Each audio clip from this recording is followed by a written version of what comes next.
कल भारतीय संसद में लोकसभा में चर्चा के दौरान राहुल गांधी ने जिस प्रकार से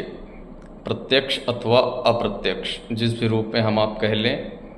अब यह अलग चर्चा का विषय है कि कोई ये कह सकता है कि नहीं वह तो भाजपा के ऊपर टिप्पणी कर रहे थे, वह भाजपा के नेताओं के ऊपर टिप्पणी कर रहे थे, ये अलग चर्चा का विषय हो सकता है। किंतु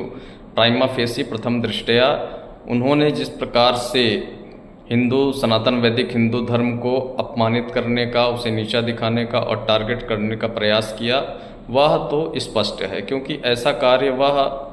पहले भी करते रहे। इस प्रकार का उनका आचरण पहले भी देश ने देखा है, जाना है,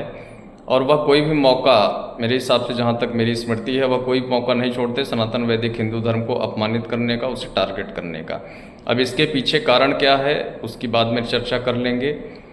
लेकिन राहुल गांधी यह बात भूल गए ऐसी ओछी टिप्पणी करते हुए, ऐसी नकारात्मक टिप्पणी करते हुए कि मोर जब नाचता है तो दरअसल वह खुद नंगा हो रहा होता है। पहली बात तो ये कि उन्होंने इस प्रकार की टिप्पणी करके अपनी घटिया मानसिकता का परिचय दिया, और उन्होंने यह भूल गए कि वह अपनी दादी, पिता और परनाना को भी गाली दे रहे हैं, अपमानित कर रहे हैं, क्योंकि उनके परनाना जवाहरलाल नेहरू, उनकी दादी श्रीमती इंदिरा गांधी और उनके पिता श्री राजीव गांधी भी सनातन वैदिक हिंदू धर्म से जुड़े रहे हैं। अब असलियत क्या है, यदि नहीं जुड़े रहे हैं तो स्पष्टीकरण दे दे राहुल गांधी कि वो नहीं जुड़े रहे हैं, मैंने उनको गाली नहीं दी, और अगर जुड़े रहे हैं तो उन्होंने निश्चित रूप से गाली दी है अपने पिता को, अपने दादी को और अपने परनाना को, और अपने ही पूर्वजों को, अपने वरिष्ठ लोगों को गाली देने का भारतीय संस्कार तो बिल्कुल भी नहीं है। जिस प्रकार से राहुल गांधी अपने से बड़े उम्र के लोगों को भी, as like we have seen earlier in videos that Rahul Gandhi has called Kamalnath has Kamal, तो जिस प्रकार से राहुल गांधी कमलनाथ को कमल कहते हैं, अपने से वरिष्ठ लोगों को जिस प्रकार से वो नाम लेके बुलाते हैं, वो भारतीय संस्कृति का दर्शन तो नहीं कराता। इस प्रकार यह भी एक अप्रत्यक्ष रूप से या प्रत्यक्ष रूप से साबित होता है कि उनकी परवरिश, उनका पालन पोषण किस प्रकार से हुआ है, भारतीय संस्कृति में तो नहीं ही हुआ है। दूसरी बात यह है कि राहुल गांधी ने इस प्रकार की टिप्पणी करके भारतीय संस्कृति, सनातन वैदिक हिंदू धर्म की उच्चता, उसकी महानता, उसकी सार्वभौमिकता, और उसके भीतर जो सहिष्णुता, उदारता, सर्वस्पर्शी और समावेशी जो भाव है, उसको सिद्ध कर दिया उन्होंने।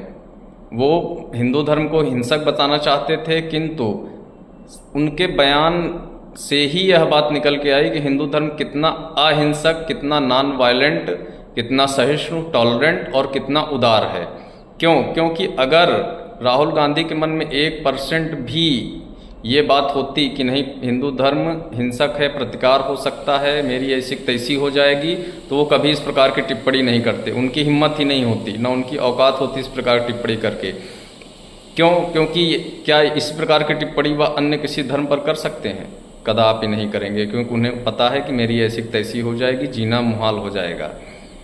इसलिए उन्होंने इस प्रकार की टिप्पणी की, और ये सोची समझी टिप्पणी थी।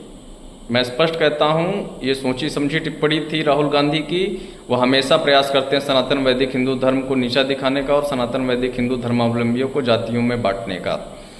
कारण क्या है, यह देश खुद जाने, समझे और अवलोकन करे। जिस प्रकार से